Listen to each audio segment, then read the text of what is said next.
that's really where like greatness lies for anyone in any passion or any path or whatever, is like not letting the self-talk, literally like being the leader of your self-talk or directing your self-talk, being the master of your consciousness, and saying like, it's my responsibility right now in this darkness to find light, to find the things I'm doing well, to find the excitement, to see the light on the horizon.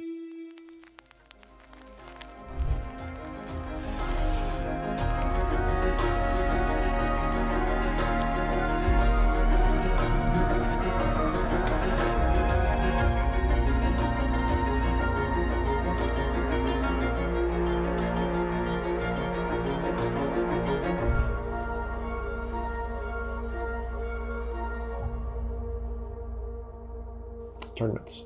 Yeah, how's the tournament's been going for you so far? Wonderful. Yeah? No. Well, yeah, wonderful in terms of, well, I'm 0 for 8 so far. The progress I'm making them is pretty good in terms of like, I used to, every tournament I played, I'd bust out before dinner break. And now we're starting to get to consistently playing late into day ones with regularity. And so a lot of that's coming from, really understanding my purpose in tournaments, different stages of tournaments. What has opened up for you in terms of understanding yourself from playing these tournaments? What I realized was that my own personal, emotional, and mental state of mind is the most important thing when I go to play. If I'm, however I'm feeling or whatever I'm dealing with off the table is always going to have a direct impact of what I'm experiencing on the table. So no amount of logic can override whatever emotional experience that I'm having. So, for example, now after being 0 for 8 in the first few tournaments, I'm in a place of, quiet desperation, frustration, impatience, a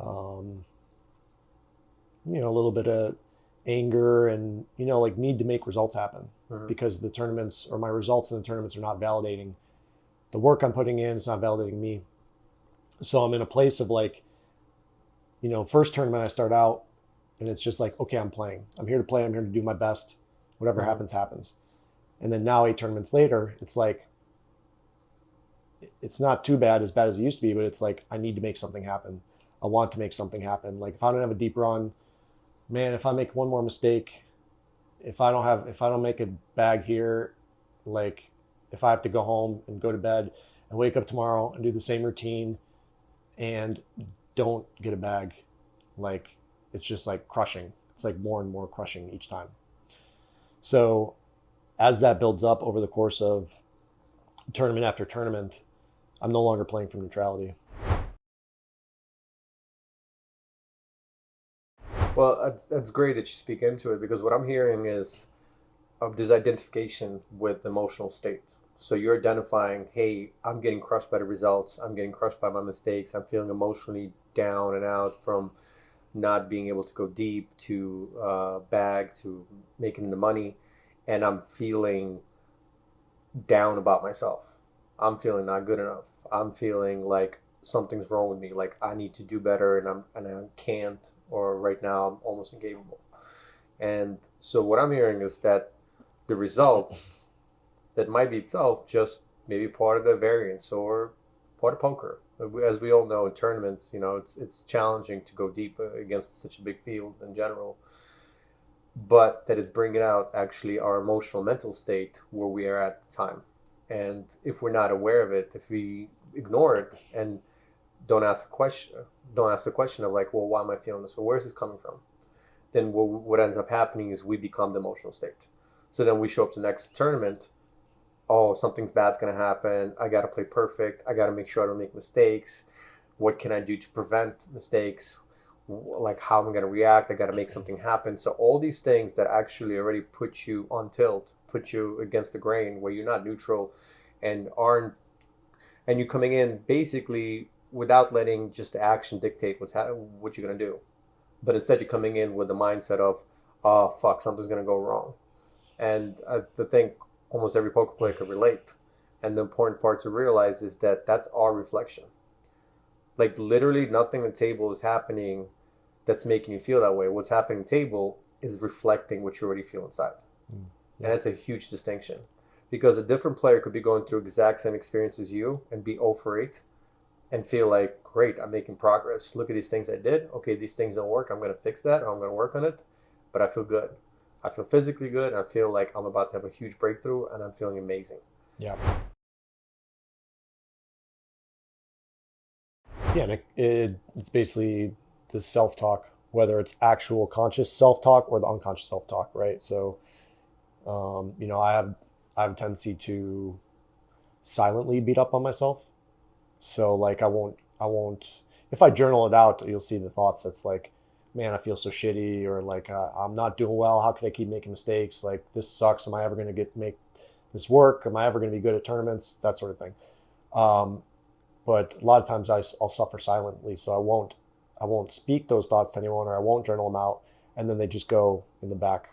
You won't And even hear them. yeah, It's almost like a white noise of negativity, like a dark cloud that's hanging there, but you're not really hearing it fully audibly. yeah, it's a You know what I'm hearing? yeah, and then when I really tune into it, because I'm much more in tune with energy nowadays, is it's like a heaviness, like it's just like you know, we'll get together before tournament in the morning, or we'll talk about tournament like after at night or something, and I'm not angry, I'm not joyful, I'm just kind of like numb. It's like just everything's heavy, and I'm just like, yeah, I know, yeah, I did, yeah, okay, I hear, yeah, I made that mistake, yeah, I could have done this different. Like, okay, I get the mistakes, and I get that there's progress and I'm doing things well, but it's just like not finding joy in the process. And that's my own responsibility, is to, and that's really where like greatness lies for anyone in any passion or any path or whatever, is like not letting the self-talk, literally like being the leader of your self-talk or directing your self-talk, being the master of your consciousness, and saying like, it's my responsibility right now in this darkness to find light, to find the things I'm doing well, to find the excitement, to see the light on the horizon, as opposed to just like what I do is I'll literally go home and put on I'll put on some like 8-hour self-talk while I go to bed, and then like wake up and hopefully it's going to go away in the morning. Yeah. And it just doesn't. Take the easy path, right? Yeah. Maybe something will happen which will make me feel good. Yeah. Like I'll just I'll get good hands a couple times. Just some things. All I need is just like a couple things go my way. Yeah, now I can get excited about that. And think about how many poker players could relate to that. I think absolute majority play from that stance there. I call momentum players, which is pretty much everyone. It's this belief that something needs to happen outside for something good to happen inside. And that's, it's like the downswing mentality. Like, I mean, I haven't played a lot of tournaments. Cash games I can speak about. Like, I don't really have downswings in cash games. You know, like, I'll have a couple losing sessions, but then we can fix the ship. Yeah. We correct the ship pretty easily. Like, I don't go into like, things aren't working, oh my God, variance or anything. Like, that's like panic talk. And that's the mind creating a story based on results that have nothing to do about the future. So for me, I just kind of like reset and go back in and stick to the plan and the process and can right the ship. You know, there's like a little more variance in tournaments because every mistake is compounded. Every mistake is huge. You could literally play great an entire tournament and make one mistake and you're out. Yeah. Or have something go wrong, one hand you're out. And that's what makes tournaments so fun to play, but at the same time so dejecting and so painful, because you can't play great and still lose. Or everything could be going great for a while, then boom, one thing happens and you're out. And then our mind is attached. And that's the thing that happens in tournament that doesn't happen in cash, that a lot of people don't acknowledge, is that we get attached. When we get in and you're playing hour after hour after hour, there's a sense of attachment. I'm putting in all this time, all this effort, because I want it to end up result in something. And when it doesn't, especially if it happens kind of over and over, it creates this avalanche of negative feelings, emotions that connect to whatever we feel inside. So if we already felt like maybe I'm not good enough, maybe I'm never going to be a great poker player, And maybe I'm always going to be making these mistakes, and then stuff happens on the table, and it confirms our story. And that's the most important thing, is to realize that what action table is doing is confirming the story. It's not actually the action that's making you feel like shit. Yeah, it's a reflection. Yeah, it's showing that I already kind of felt like shit, but I was hoping that poker was going to cover it up. Yeah. If I play well enough, if things go well enough, I was going to feel better. And you know what? We do. So it is like almost like a drug, which is what I think a lot of poker players look at it as that. It's a great drug for distraction and forgetting what you feel and what you're experiencing. Yeah, it's an addiction. Yeah. Yeah, it's addiction. It's a coping mechanism to band-aid what you're feeling inside. Yeah. It's a numbing mechanism. Yeah. Because think about how many people play poker full time or play all the time, and they basically, their only thoughts and emotions are tied around poker. Yeah, so it could be one or the other, right? It could be a coping mechanism, or if we choose to take responsibility for that, then we use it in its highest aim, which would be to access our full power, to really see that, like, okay, this is bringing to my consciousness, this is bringing from the unconsciousness to my consciousness, to my conscious awareness, something that I wasn't previously aware of. And poker's bringing it to the surface so that we, as responsible, conscious individuals, can do something with that information. Heal the wound. Basically shift our own reality, heal what needs to be healed. First step is awareness. I mean, once we create awareness, I would say it's like, if you're able to step out of the emotions of what you're feeling and experiencing and see it as, these are the emotions I'm feeling, experiencing, instead of I am the emotion, I am pissed off, I am angry. By being able to create that space in between is actually what allows you to heal, because instead of being absorbed by it and having that grow, that storm, because you're in it, you're like, I am it. You're able to see it and say, okay, now I could process it. Now I could see the emotion, and I know it's coming from probably a painful place, something I experienced, something I'm holding on to. And then you can use other tools like journaling and a whole bunch of tools that's available. But I think a first step for anybody, any poker player, is awareness. And that's something that could be used at the table right now. Because that's the difference between you being on tilt and you believing that you're in tilt, that I am now angry, so I'm pissed off, and saying, okay, I feel anger, I feel pissed off, I feel it, so it makes me want to do all these things, but I'm realizing, where's it coming from? That came from there. Okay, so I get to actually release it, let go. How am I going to do that? As opposed to, well, now that I'm seeing red, I'm done, because I am identifying as this. I am identifying as the angry, pissed off, need to fight for the pots, or do whatever, or play poker that doesn't align with who I am. So awareness is basically the number one step in being able to go from player that's going to be knocked out early to somebody who could adjust. And even if you're feeling a certain way, you could see it, see what's going on, use the tools, journaling, awareness, and then actually come back to, like, well, what's my intention? What's my purpose? What is really my purpose? Is my purpose to win every pot? Is my purpose to feel good at the table?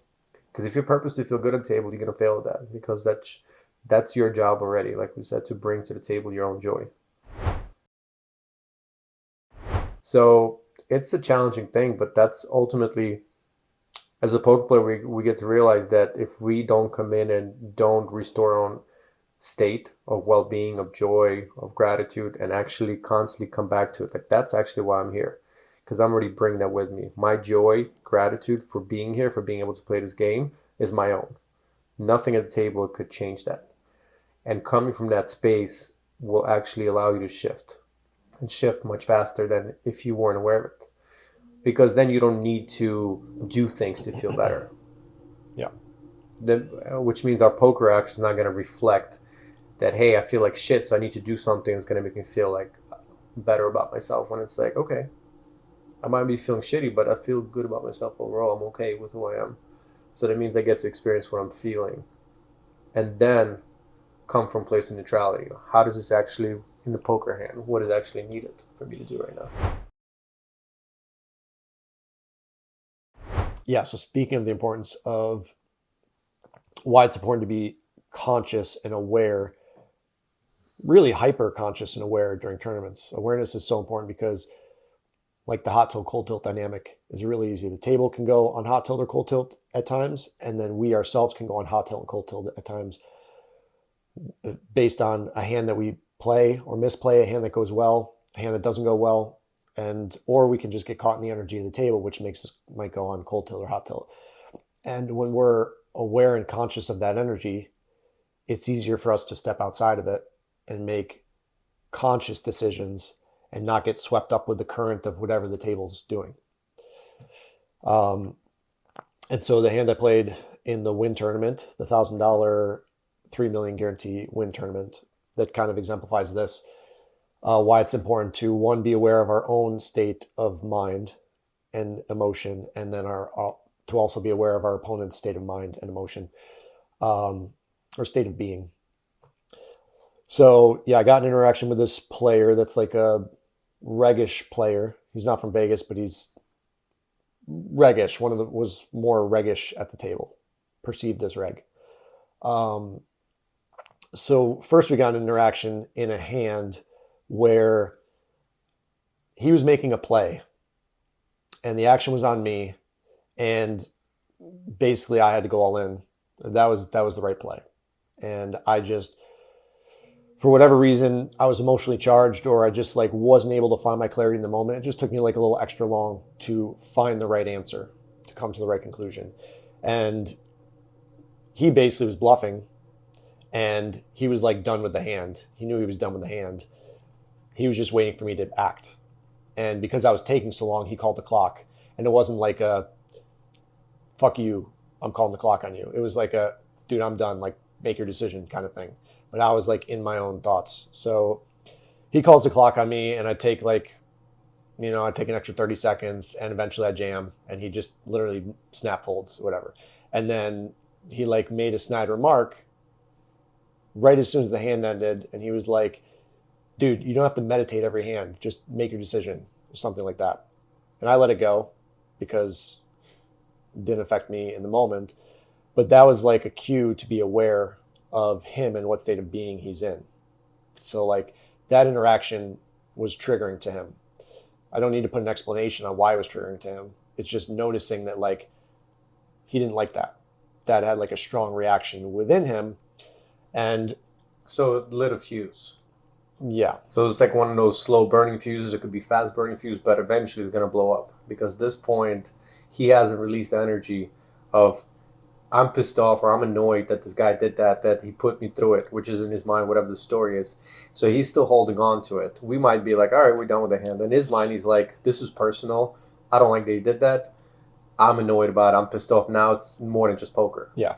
And like you said, without getting up, going to the bathroom, washing your face off, journaling it out, without doing some type of release work, it just stays. We're just creating simple awareness. Hey, I'm feeling annoyed. This really triggered me. I'm feeling pissed off, and for whatever reason, I want to like beat this guy in the pot. I want to outplay him. I want to bluff him. I want to show him like that I'm better than him. I want to like really rub it in his face. But it's not even thoughts. Yeah. Right. It's just it's seeing red or seeing black, or it's just emotion. It triggered a reaction, an emotion in him, and he may be having thoughts, but my perception was that there might not have even been any sort of conversation. It's just unconscious conversation that's happening under the surface because of a reaction to like whatever happened was like deeply triggering to him, and he just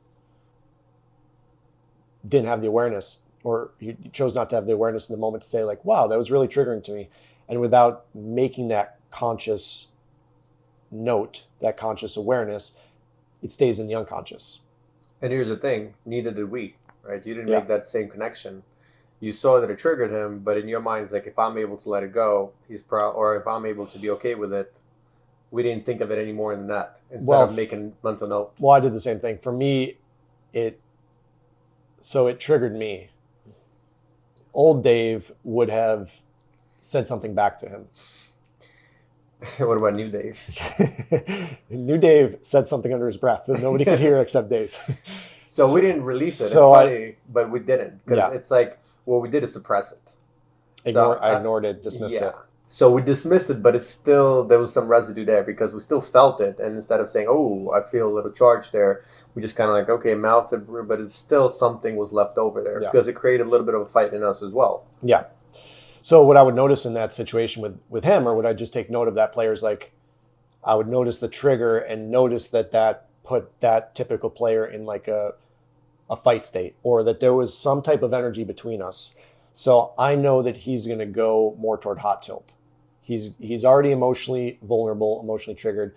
So the slightest things in the future is going to trigger him. But you weren't aware of it in the moment. I no. Yeah, and that's the prelude to the hand that happened. Yeah. Because you felt very comfortable with him in terms of his behavior and being able to connect to his energy and where he's coming from, his intention to identify when he's strong or weak, and you felt very comfortable with what you were saying. Yeah, he had very obvious, when I have something, this is what I look like and what I do, and when I don't have something, this is what I look like and what I do. To the untrained eye, it might look like nothing, or he's not giving anything away. It was two totally different reactions, Yep. clear as day. Yeah, so he opens under the gun, and I saw that it was weakish. Mm-hmm. And it comes back to me in the big blind. I have 9-3 of hearts, 9-3 suited. Whether or not this is a defend logically or based on solvers or whatever is not really concerned to me. So, or concerned to us. You felt good that you were connecting him to the point where I'll be able to tell when he's weak and I could push him off the hand, or when he connected well, so then I could just let go. So this way our cards become almost relevant with playing him. Yeah. But what I didn't do was acknowledge the fight that it created within me. So when I peeled the hand, or even before I peeled the hand, when he opens and I know I'm in big blind, there has to be like that point of awareness there where I'm like, okay, we had the interaction earlier. It triggered me to fight with him, to want to get him back, because he called clock and he made a snide comment to me. And now I didn't make the snide comment back. I didn't release the energy or acknowledge the energy. So there's still that part of me that's like the wounded part that's like, no, I'm going to get him back. And even more importantly is if we're aware of it and we still have it in us like that, and our level of awareness is way higher than his, where is he at?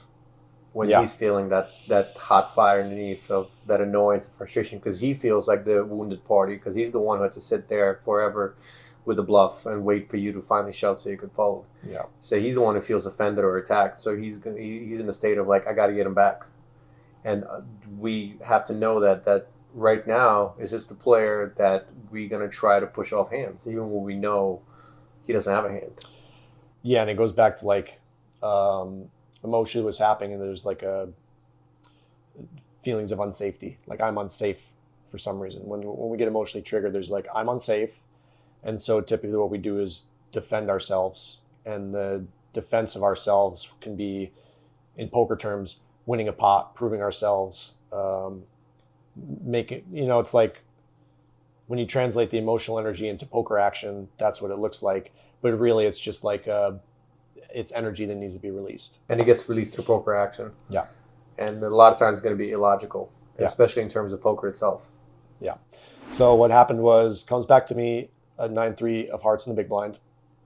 The flop comes 6-6 deuce, 2 clubs. I think I checked dark. And I mean, there's very few flops I'm going to really be donking on. So I just checked dark so that I could observe kind of him without having to worry about the board. And so what I observed was the flop came. He didn't have any reaction to it. No excitement. He didn't hit anything.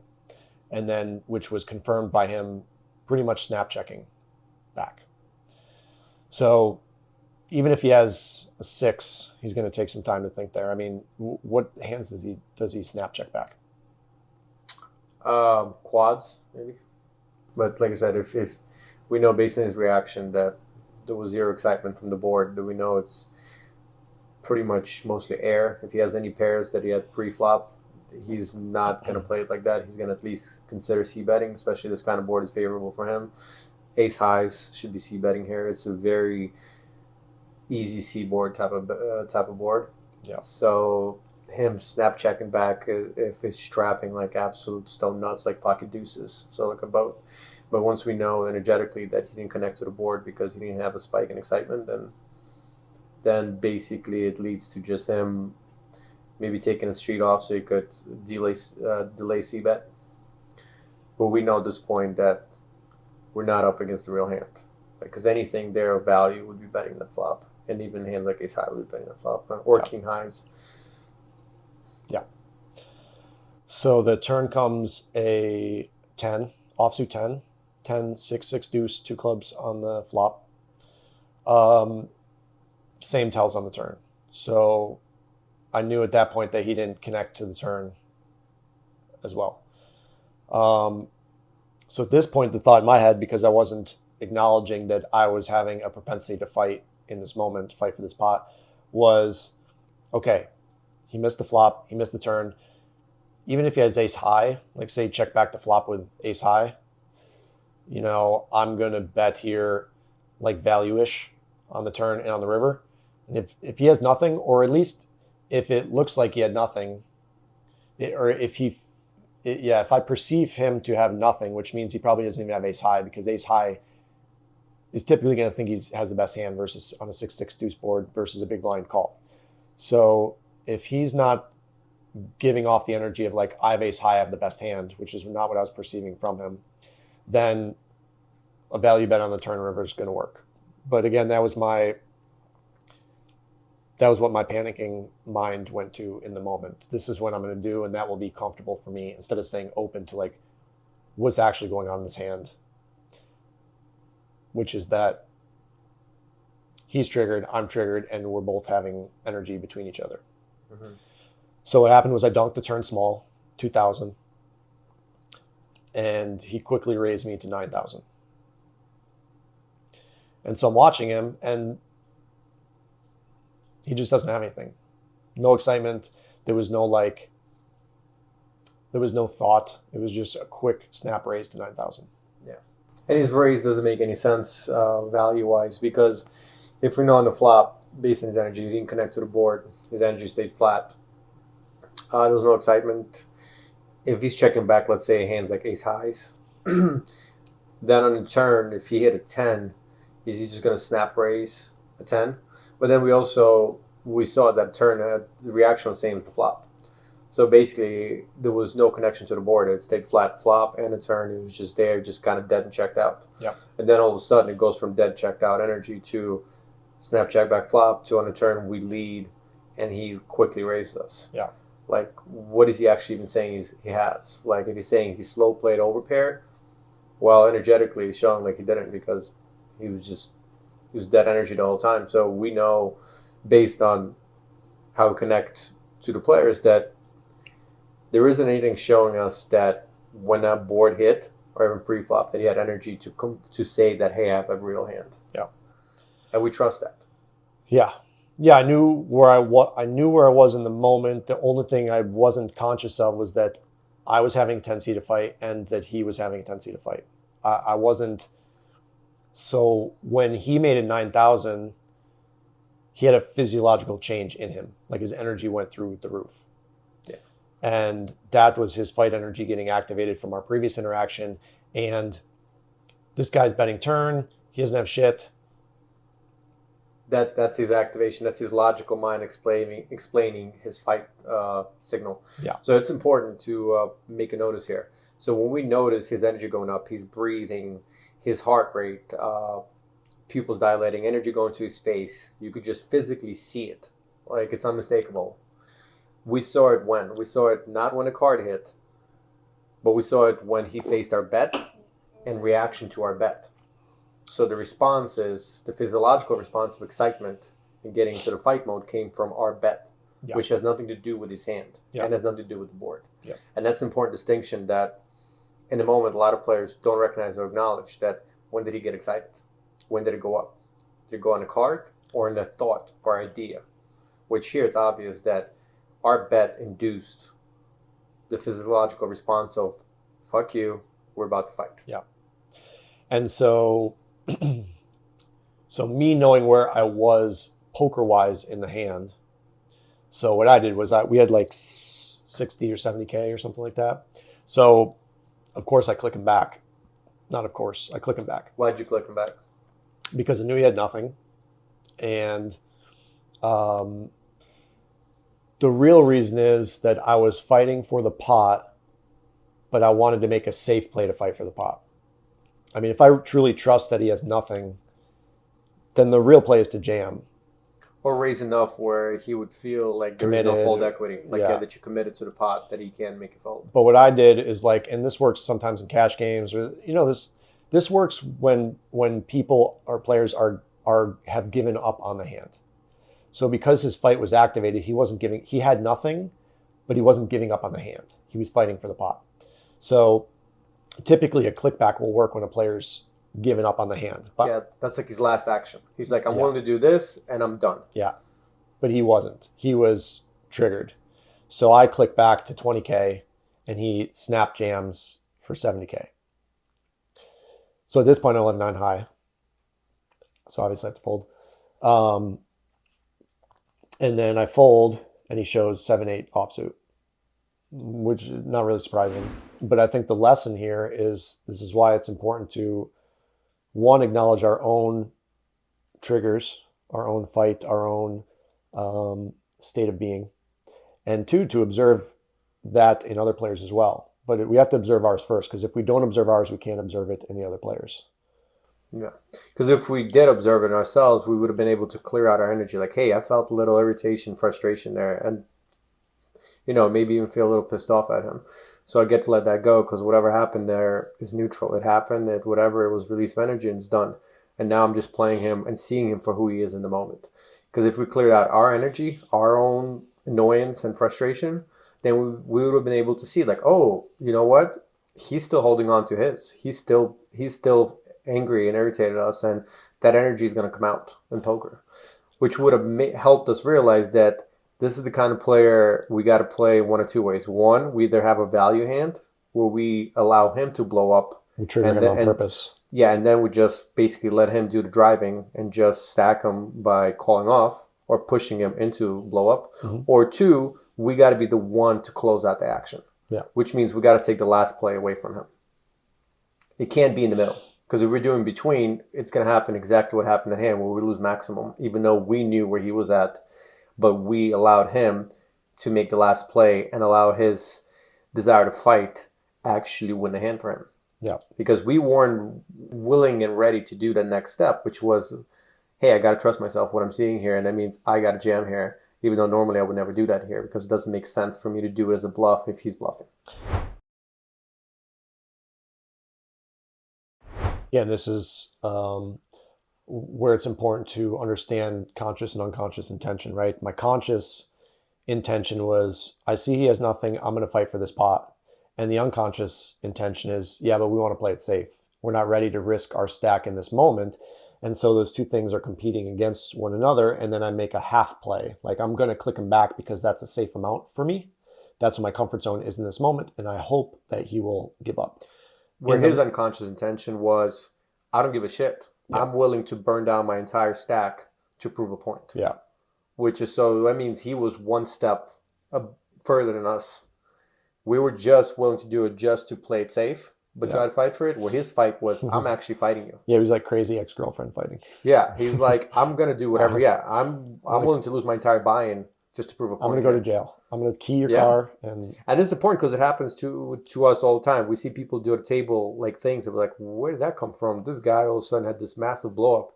And I bet you almost every time the telltale signs were all there. Whether it's him sitting around and just losing a couple pots and just feeling like melting down, and you could see his physiological energy changing. He's starting becoming more and more annoyed and frustrated. Or just something happened in a specific hand or interaction where you're like, oh. And if we are paying attention and aware of it, we'll actually be able to pick up on that and be able to adjust in the moment to know, okay, this is not the person we're going to be bluffing. This is the person we're going to be pushing into blow up.